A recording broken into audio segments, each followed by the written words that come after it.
story takes place on an ordinary school day. Yuki asks Yuhai, his childhood friend, not to talk to him since his classmates often ship them. She tells him that she doesn't care what others think, even offering to cut his hair since he looks like an edgy kid with that hairstyle. Even though he just smiles and doesn't take it too seriously, she vows to make him as handsome as when he was a kid. Then, Yuki wonders how things will go in the other world as she watches the window. Suddenly, the day darkens and a portal opens in the middle of the class, alerting everyone except for Yuki, who smiles. The entire class is transported to a new world in panic, except for Yuki, who knows exactly what is going on. Yuhai puts his classmates on alert as he sees an army of Quimtech soldiers coming towards them. At first they move due to the state of shock they are in, but they start running desperately when they see the aggressiveness of one of the soldiers. Yuki stands still as if he doesn't feel fear, so Yuhai runs to save him, but Yuki defeats one of the powerful soldiers by just moving one of his fingers. After this, Yuki grabs Yuhai's hand and they both start running, which makes Yuhai blush. The group sees another army in the distance that appears to stop the Quimtech soldiers. War breaks out on the battlefield and a magic squad starts attacking the Quimtech soldiers using magic.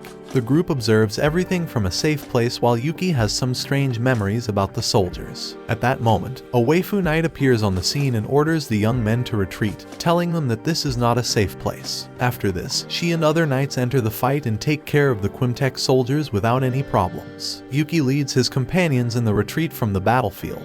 The group meets the king, who thanks them again and again for coming to the call of the kingdom of Destinia. The young people don't understand a word the king is telling them since none of them decided to show up in that place. So the princess appears and explains to them that about 5 years ago a hero appeared and stopped the world war that was destroying everything. Then she asks them for help to defeat the Quimtech soldiers, whom they call demons. The young people have no choice but to accept, for which the princess thanks them and proceeds to show them to their rooms. The next day, the young men begin their sword training under the command of one of the knights, while the blue-haired waifu teaches the others how to use magic. After a while, Yuki is surprised to see how quickly Yuhai is learning to use his powers, but the blue-haired waifu surprises him and begins to scold him for skipping class and trying to escape.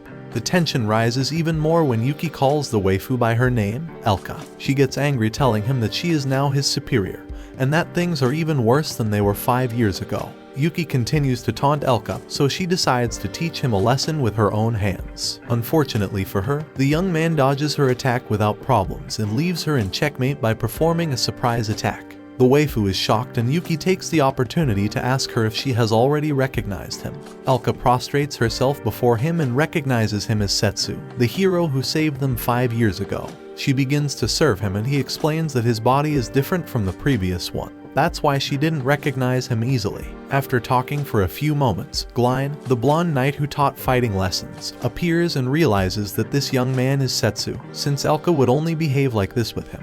Both knights go to Setsu to announce to the magician Thea that the great hero has returned, but they are shocked to see that she had already noticed him. She then explains to them that she felt Setsu's presence thanks to her magic. He congratulates Thea on her abilities and tells her that he expected nothing less from someone like her, which makes Elka slightly jealous. Everyone welcomes the great hero, but Setsu starts thinking about the war, so he decides to ask them some questions about it.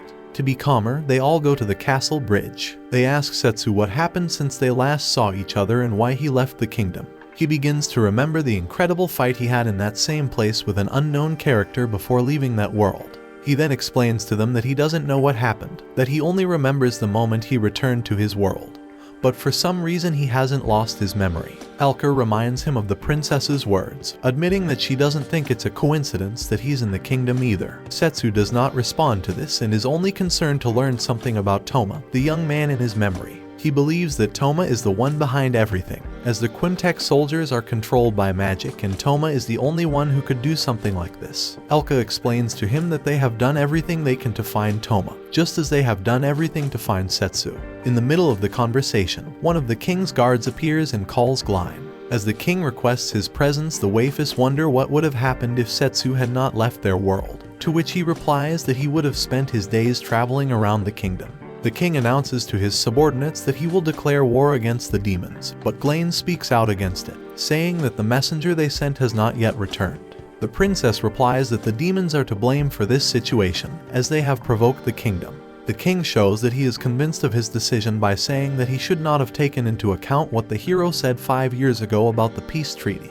At the end of the meeting, Blaine tells Setsu that he has done his best to avoid war, but the king has not backed down, so he managed to get a few days head start for his companions to complete their training. Setsu had foreseen this situation, so he informs his friends that he will end the war. They cheerfully volunteer, but Setsu surprises them by saying that he will go to the battlefront alone, as he must find Toma. Later, Setsu and the knights infiltrate the castle by defeating a guard to retrieve Kiramaru, Setsu's sword. The next day, Elka dismisses the hero outside the castle, but Yuhai suddenly appears and demands an explanation from Setsu, whereupon he explains that he has already been in this world and is the only one who can end the war.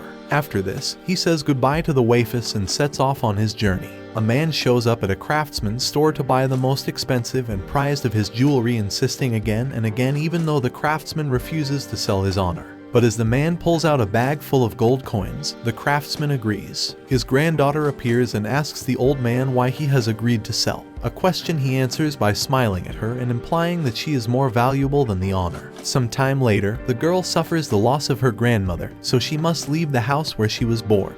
While traveling to the village to trade some of the things her grandfather left behind, Ruri is attacked by a wild creature, but Setsu appears just in time and manages to save her. As they talk, she finds a physical resemblance between Setsu and the man to whom her grandfather had sold his most precious jewel, but does not mention it. As Setsu was about to say goodbye, Ruri begs him to help her, so he joins her on her journey. The next day, after being rejected by all the navigators in town, Ruri is cornered by a group of corrupt royal guards who try to confiscate her merchandise.